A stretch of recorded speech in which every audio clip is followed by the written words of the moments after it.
আসসালামু আলাইকুম, সবাইকে নাইস গার্ডেন ইউটিউব চ্যানেল থেকে স্বাগতম। আজকে আমি আমার শসার প্রজেক্ট দেখাবো এবং কি আপডেট জানাবো।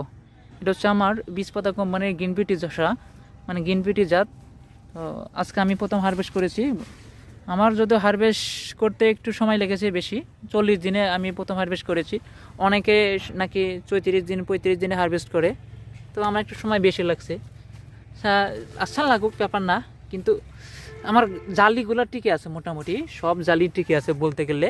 মানে জালি নষ্ট হচ্ছে কিছু, মানে সংখ্যায় খুবই কম।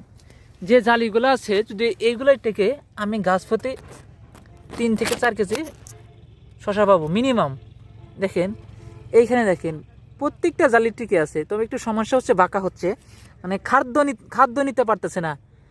একটা গাছে যদি এত পরিমাণ শশা হয়, তাহলে গাছটা কিভাবে খাদ্য নেবে, তারও তো একটা ধারণ ক্ষমতা